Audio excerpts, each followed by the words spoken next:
Olá, seja muito bem-vinda a mais uma aula do TT, a primeira aula do TT de 2022. Então, se você está aqui, que privilégio, que prazer ter a sua presença na aula do TT. E fica aqui comigo porque hoje a gente vai falar sobre introdução alimentar e amamentação, tudo o que você precisa saber e qual a relação entre esses dois assuntos, né? Tudo o que você precisa saber para manejar bem, né? Essa fase aí que é por volta dos 6 meses de idade do bebê, que é tão importante tanto do ponto de vista da amamentação quanto do ponto de vista da introdução alimentar e da alimentação desse bebê como um todo. É uma fase, um marco muito importante na vida dessa criança e nós, como profissionais que trabalhamos com amamentação, precisamos entender, então, como é o funcionamento, né, do bebê nessa época da vida dessa criança e o que exatamente a gente precisa saber. Então, o tema da aula do TT de hoje é introdução alimentar e amamentação, o que você precisa saber. Fica aqui comigo que eu vou falar tudinho para você, tá? E aí eu já quero começar essa aula trazendo alguns conceitos para você que talvez você nunca tenha ouvido falar, mas que é importantíssimo para nós que trabalhamos nessa área, que é sobre erro alimentar. Você já ouviu falar sobre erro alimentar? A introdução de qualquer alimento que não seja ali considerado adequado para a faixa etária dessa criança é considerado um erro alimentar. Então, por exemplo, se um bebezinho de 3 meses, que a gente espera que ele esteja em aleitamento materno exclusivo, ele recebe qualquer outro tipo de alimento que não seja leite materno ou fórmula láctea, né? Que a fórmula láctea é o substituto legal do leite materno, tá? Se o bebê não pode receber leite materno, ele deve receber fórmula láctea. Se ele recebe qualquer outro tipo de alimento que não seja esse, né? E claro, eu tô falando de alimento, tá, gente? Não tô falando de uma vitamina, né? Que esse bebê precise, não. Tô falando de alimento. Se esse bebê recebe um farináceo, se esse bebê recebe um mingau, se esse bebê recebe uma vitamina, um suquinho, né? Até a água não é considerada ali erro alimentar. Lógico, né? Porque se esse bebê tiver com fórmula, ele precisar de hidratação, ele não tiver leite materno, ele vai precisar de água. Não é considerado, tá? Mas aí eu vou falar exatamente sobre a água, especificamente, né? Dentro de um assunto aqui. Mas falando sobre os erros alimentares, qualquer alimento dentro dessa faixa etária que não seja leite materno ou fórmula, ele é considerado erro alimentar, né? E por que a gente fala assim, erro alimentar? Por quê? Isso pode causar uma série de complicações para essa criança, para o trato gastrointestinal dessa criança e para o desenvolvimento alimentar desse bebê. Então é super importante que a gente saiba o que é um erro alimentar, saiba identificar isso e saiba o que é esperado para cada faixa etária. Então, gente, o que a gente tem, né, enquanto lei aí para nós? Bebês que estão aí na faixa entre os 0 a 6 meses de idade, eles precisam receber leite materno ou fórmula láctea exclusivamente.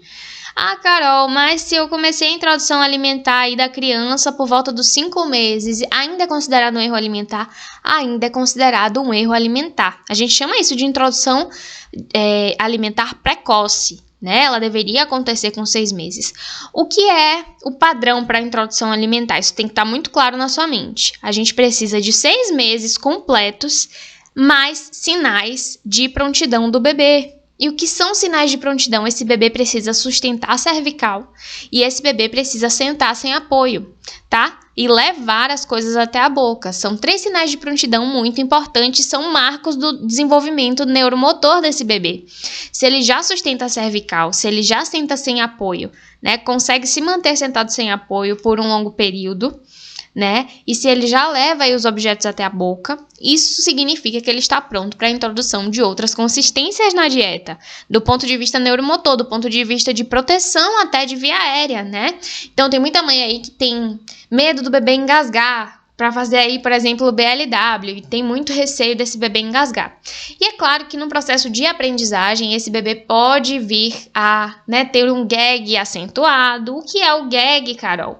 É aquele reflexo de vômito, né? Aquela náusea que o bebê faz quando coloca uma coisa diferente na boca. É um reflexo de proteção. E alguns bebês apresentam mais que outros, né? Alguns bebês nem apresentam. Mas tem alguns que apresentam bastante. Isso não significa nada de errado, é apenas um reflexo protetivo que faz parte desse processo de introdução alimentar.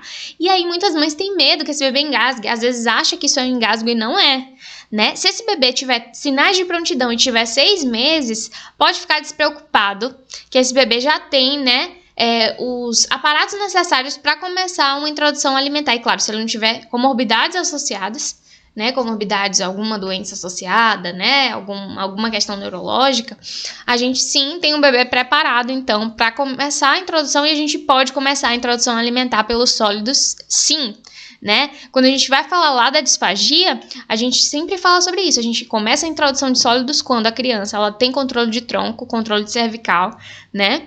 E ela já consegue, então, a gente consegue evoluir a consistência, certo? Grava isso, né? Controle de tronco e cervical é super importante para a introdução de sólidos nessa criança. Isso faz parte dos sinais de prontidão e 6 meses é importantíssimo. Por que 6 meses, né? A partir dos 6 meses de idade é quando essa criança vai estar com o trato gastrointestinal pronto, preparado, colonizado adequadamente para conseguir fazer a digestão de outros alimentos que não sejam leite materno e fórmula. Então, se a gente introduz qualquer outro tipo de alimento antes do tempo recomendado, o risco é enorme dessa criança desenvolver uma alergia alimentar, né? As APLVs da vida aí, as alergias, né, de diversas ordens. Que essa criança também tenha reações do ponto de vista gastrointestinal mesmo, que ela desenvolva alguma diarreia ou tenha náuseas constantes, né? Então, a gente expõe a criança a um risco desnecessário, totalmente desnecessário, né? Se a gente quer introduzir com 5 meses, a gente pode esperar sim essa criança completar 6 meses. E o que é que eu vejo? Muitas vezes, profissionais da área de saúde, desatualizados sobre esse tema, acabam orientando, inclusive, a introdução alimentar precoce, ou porque a mãe vai retornar ao trabalho, né? Porque isso coincide, eu vou falar sobre isso, coincide muito, né? Do bebê fazer 6 meses, a mãe ter que retornar ao trabalho, e aí, para não manter para não dar continuidade, na verdade, à amamentação, começa a fazer a introdução alimentar mais cedo, tá? E não tem necessidade nenhuma, se essa mulher tiver o acompanhamento adequado em relação à amamentação, o acompanhamento adequado em relação a esse retorno ao trabalho, certo? Então, assim, voltando para o assunto de erros alimentares, quando eu falei para vocês assim, uso de farinácea, o que é isso? Né? São os mingaus, e a gente tem uma cultura muito forte de que mingau para bebê é algo normal, né? O gagal. Só que tem a idade certa, né? E muitas vezes esses mingaus eles nem são adequados para essas crianças, porque tem muita quantidade de açúcar na sua fórmula, né? Então é um tipo de carboidrato totalmente desnecessário aí, às vezes, na dieta dessa criança. Se a gente for falar lá com a Nutri, elas são muito assim com o pé atrás em relação a mingau. Quando a gente fala da clínica de disfagia, né? Falando aqui para fono, o mingau às vezes ajuda a gente a espessar um alimento e pode ser talvez uma alternativa, mas olha, é uma das últimas alternativas que a gente tem, tá? Então, eu sempre opto por espessar alimentos com verduras, né? Para que fique algo realmente, se essa criança estiver na introdução alimentar já, fique algo mais grossinho e a gente consiga fazer. Que é muito menos danoso do que a gente expor essa criança a quantidade de açúcar que tem aí nesses farináceos. O que são os farináceos, né? Esses mingaus todos aí. Os enos, nem os enos, as enas da vida, né? Os ons. Enfim, eu acho que vocês entendem mais ou menos quando eu falo sobre isso, né? A quantidade de mingaus que a gente sabe que tem hoje no mercado e que nem todos são saudáveis, a maioria não são, certo? E aí, qualquer outro alimento, gente, seja um suquinho, né? Água de coco, né? Água de coco é outro tipo de alimento, sim, né? E aí, às vezes, a gente expõe, água de coco tem açúcar, água de coco, né? Tem uma taxa de glicose também importante, a taxa de gordura importante. Então, não necessariamente a gente tem que expor a criança a isso antes do tempo recomendado, né? Inclusive, a água de coco não é nem recomendado logo após os 6 meses. Então, é importante sempre, se você tiver acesso, a discutir com um nutricionista, né? Para falar sobre isso, para falar sobre a introdução de alimentos, se você tiver alguma dúvida, é muito importante essa discussão multiprofissional. Isso ajuda demais a gente na clínica, principalmente quando a gente está falando de alimento, né? Introdução alimentar infantil é um assunto que também é do âmbito da nutrição, né? Principalmente delas. Então, é super importante contar com esse apoio se a gente trabalha com isso, certo? E aí, gente, eu tava falando também do risco de introduzir esses alimentos antes do tempo, né? Então, eu falei aqui sobre as doenças gastrointestinais, as doenças, as alergias que podem desenvolver nesse bebê. E muitas vezes, gente, as alergias não se manifestam apenas do ponto de vista do trato gastrointestinal. Às vezes o bebê tem cólica, mas às vezes o bebê pode desenvolver alguma coisa cutânea, alguma coisa na pele, né? O bebê pode fazer uma série de manifestações clínicas que, quando vai se investigar mais profundamente, é de ordem de alergia, né? E alergia alimentar. Então, é muito importante a gente saber exatamente, né?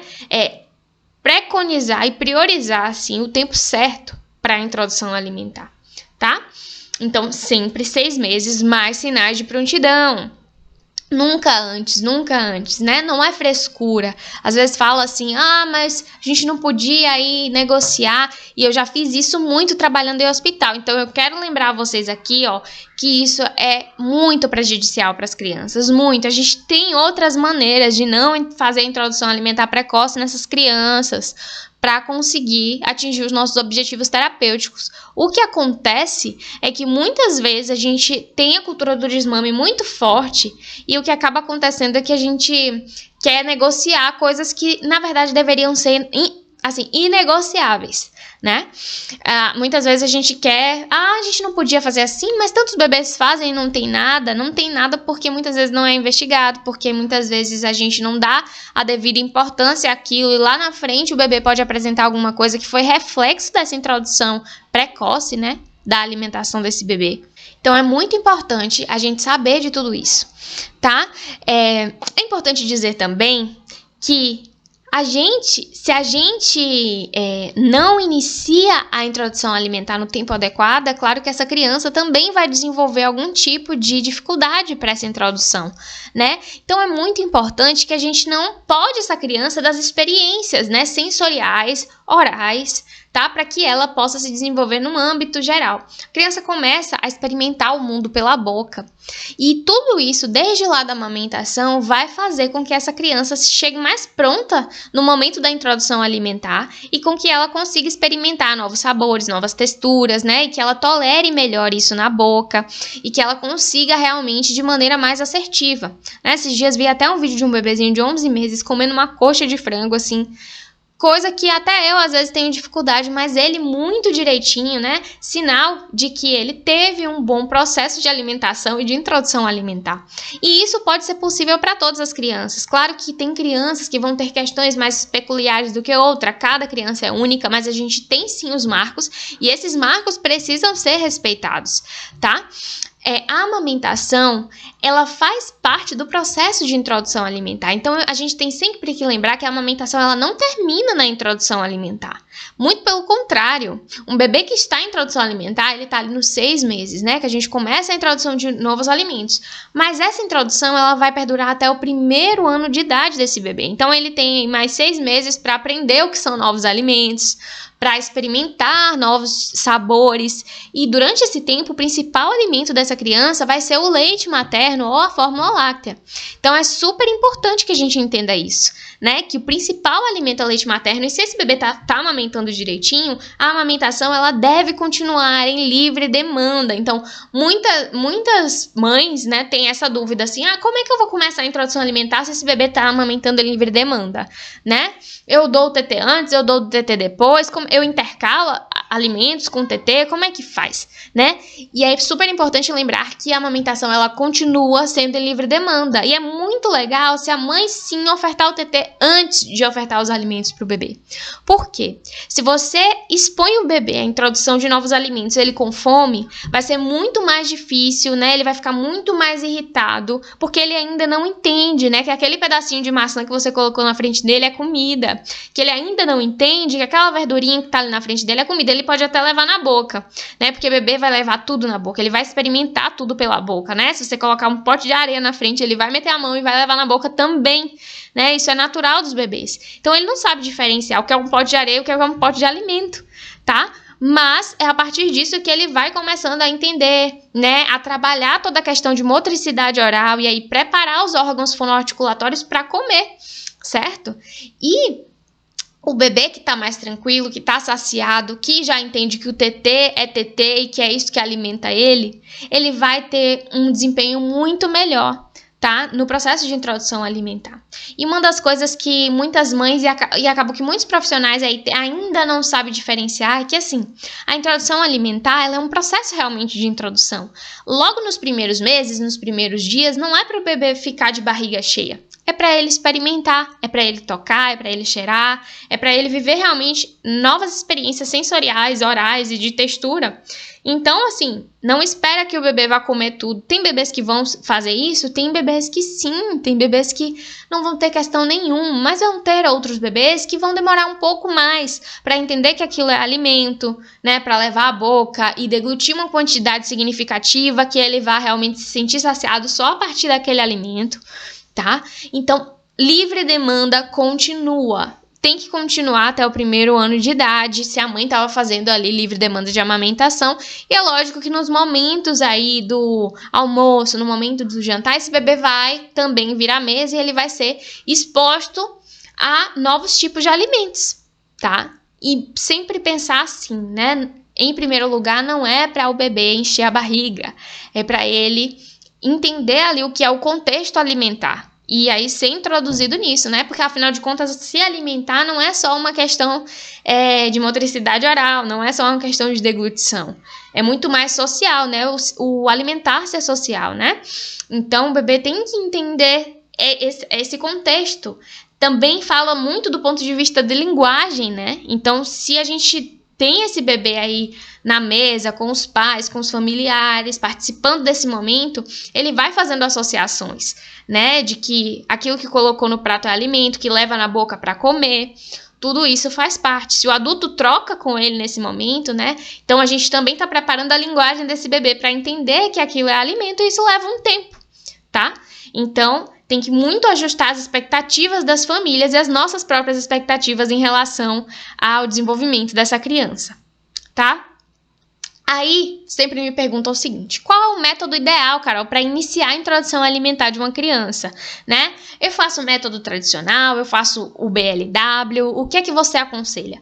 E olha, não existe fórmula mágica nem regra de bolo, tá? Não existe isso. Eu, enquanto fonoaudióloga, eu sempre preconizo o BLW pela experiência sensorial dessa criança, né? Pelo tanto de que a gente dá autonomia para uma criança que começa a introdução alimentar através do BLW. A gente dá confiança para ela se sente mais segura, dá autonomia para usar os utensílios, para manipular o alimento com as mãos. Isso é uma explosão de sensações, de texturas, e isso faz muito bem para o desenvolvimento neuropsicomotor dessa criança, para o desenvolvimento de linguagem e de todas as funções aí que estão relacionadas ao ato alimentar, certo? Porém, tem muitas famílias que têm muito receio, né, de ofertar pedaços para a criança e que às vezes no setting terapêutico consegue fazer lá com a profissional, mas em casa tem muito receio. E a gente pode trabalhar isso também com as famílias, né? É muito interessante, isso aí é uma opinião pessoal, que a gente consiga intercalar isso, né? A Aline Padovani, que ela fala muito sobre introdução alimentar, né, que é uma referência nesse assunto, sempre fala sobre isso, né, sobre a gente dar responsividade para essas crianças, né, e para essas famílias, para que eles sejam os próprios autores dessa história, né, os protagonistas, na verdade, de todo esse processo. E de repente a gente consegue intercalar os dois métodos. Se a família se sente um pouco mais segura para ofertar uma papinha, que a gente consiga fazer isso. Se a gente consegue intercalar uma papinha com um pedaço, por que não fazer a mesma coisa? Tá? E aí a criança, não significa que a criança vai se desenvolver menos ou mais com um determinado tipo de método. A questão é que a gente precisa esclarecer algumas coisas e informar é super importante, inclusive é papel nosso, é responsabilidade enquanto terapeuta, tá? E o que a gente precisa informar para as famílias? Que, olha, a introdução de sólidos, né, e a introdução de papinha para a criança, isso aí tem um contexto muito sociocultural.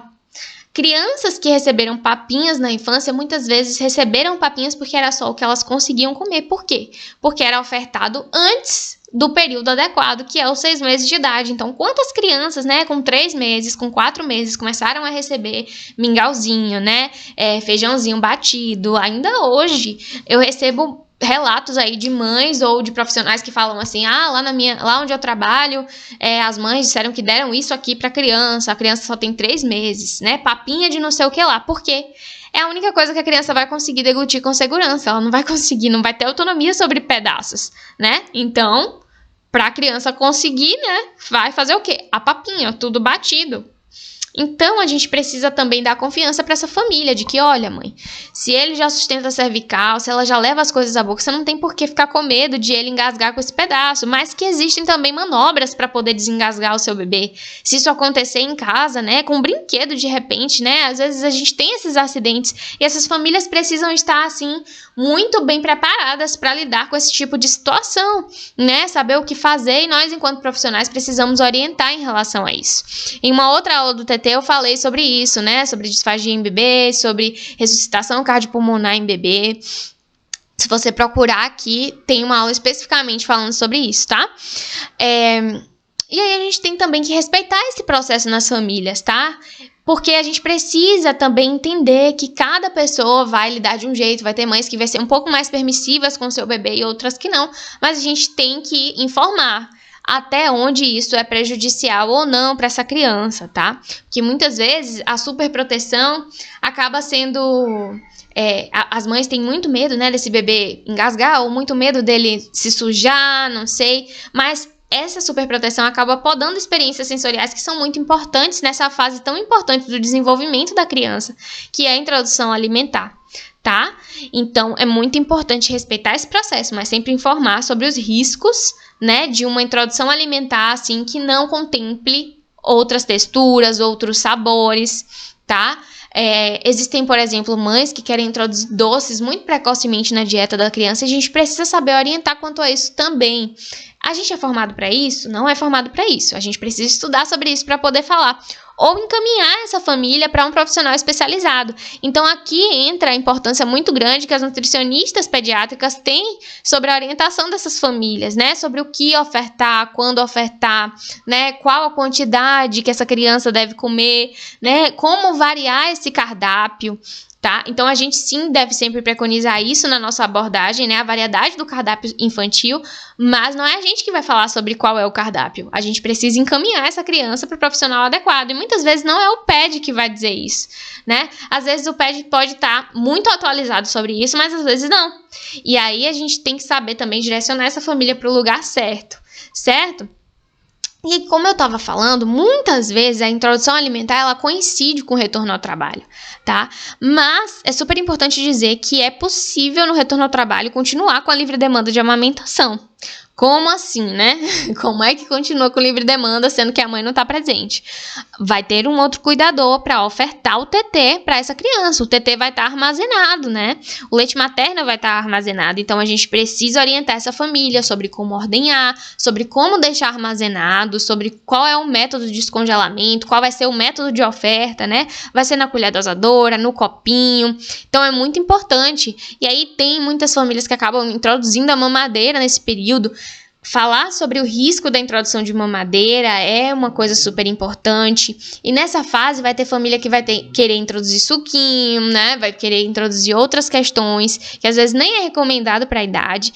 E aí vão falar para você sobre mamadeiras e tipo de bicos. Então a gente precisa estar muito respaldado para saber orientar a família. Olha, não é esse o melhor caminho, né? E aí eu costumo orientar muito a utilizar o copo 360, né? Que as crianças com alça, aquele com alça que as crianças dá muita autonomia para as crianças, né? E se a mãe começa a ofertar água para esse bebê, né? Se começa a ofertar algum tipo de líquido, no copinho 360 é maravilhoso, porque o bebê vai criando autonomia e ele ainda estimula a sucção, não derrama. Enfim, é muito melhor do que os bicos artificiais, que sim, ainda com 6 meses é possível acontecer confusão de bicos.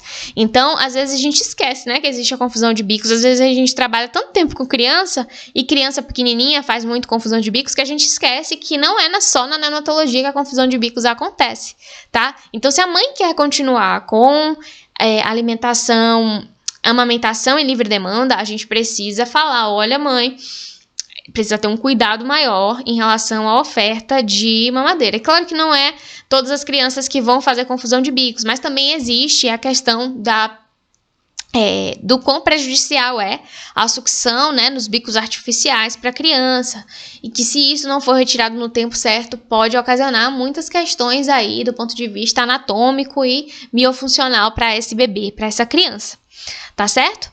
Então, a gente precisa ter muito claro sobre essas regrinhas da introdução alimentar, né? Regrinhas que, assim, não dá para negociar. A questão do método, dá para negociar? É tradicional ou não é? Claro que dá. É super importante a gente estar aberto para isso.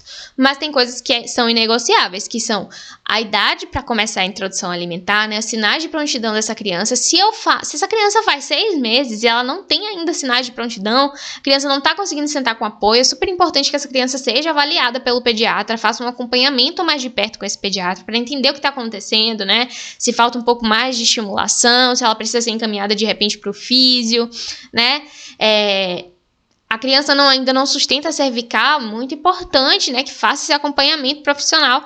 E aí a gente não vai introduzir, né, sólidos e outras consistências se essa criança ainda não tiver esse mínimo de sinal de prontidão. Então não é só fazer 6 meses, tá? Tem mães que falam assim, ainda tá com 7 meses e eu não consegui introduzir nada ainda. Quando a gente vai ver, a criança tem muito reflexo de protrusão lingual. O que é esse reflexo, né? Aquele reflexo que a criança faz para amamentar, que vem desde pequenininho, né? Que é colocar a língua de dentro para fora, é ficar exteriorizando a língua. Reflexo de protrusão lingual. Às vezes a criança tem muito isso e não mantém isso na boca e a gente precisa fazer um trabalho fonoaudiológico com essa criança. Muito específico, né? Para desensibilizar esse reflexo, para remover esse reflexo e aí a criança conseguir a introdução.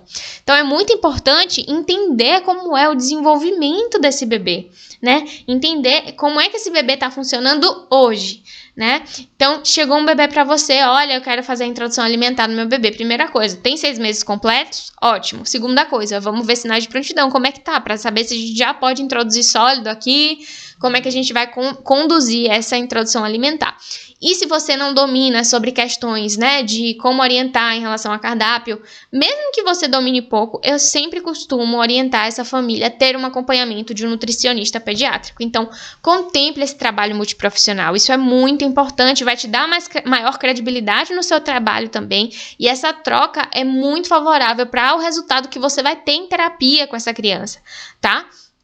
Então, às vezes, as famílias têm questões do ponto de vista, assim, de forma de preparo, como é que faz, se coloca sal, se não coloca sal, como é que cozinha. E isso é muito específico da nutrição. A nutrição que vai saber orientar especificamente isso. Então, a gente também tem que entender qual é o nosso limite aqui de intervenção, né, onde é o nosso lugar de fala, enquanto consultor de amamentação, enquanto fonoaudiólogo também, porque essas coisas elas podem se contrapor em algum momento, né, essa intervenção, mas a gente precisa saber qual é o nosso limite e saber também quando é que a gente precisa dos outros profissionais aí para estar orientando e encaminhando, tá certo?